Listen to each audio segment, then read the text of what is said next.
magandang buhay! Ako si Yana Grace S. Kabiling Grade 3 SSCS. Welcome to my vlog. Sa video na ito ay ipapakita ko sa inyo ang mga tungkulin at katangian ng isang batang katulad ko.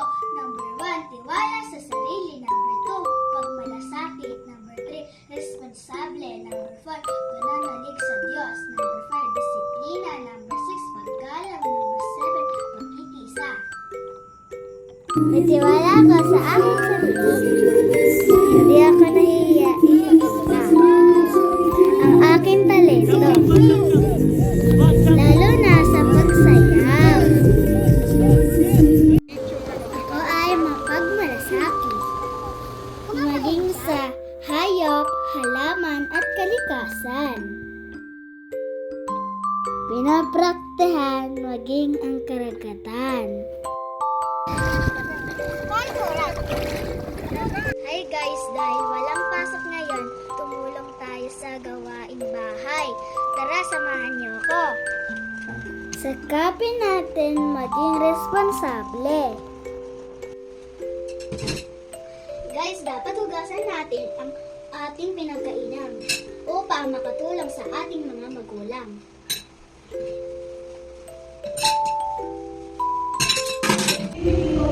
Hi guys! Dahil sa akin ngayon, nandito tayo sa church. Tara, pasok na po.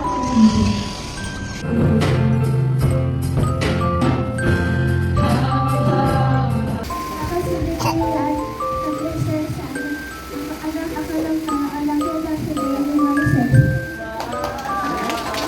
Alam mo ba, panalo ka ng best in costume. Mahalaga din, mayroon disiplina.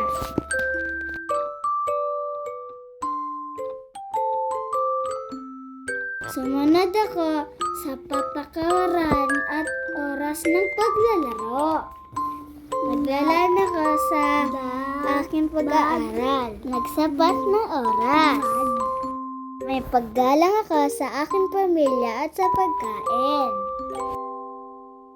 Nakikinig ako sa kanilang payo. Iniiwasan ko maging makulit na bata. Ginagalang ko ang aking mga magulang.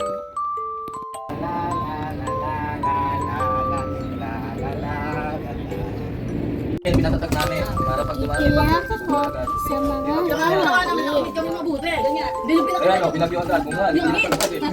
Tsaka isa pa, matutong makinig. Hello guys! Tumutulong ako sa pagtanim ng mga gulay. Sige, harvest mo na. Okay. Ito. Wow! The other one. Wow, ang laki ng isa, no? Yeah, ang laki guys. Hello guys, ito yung harvest namin ni Daddy today. Ito, sitaw. Dayap. Dayap. Talbas ng kamote, sile, saka talong. Mali ito ang mga katangian at tungkulin ng isa batang katulad ko.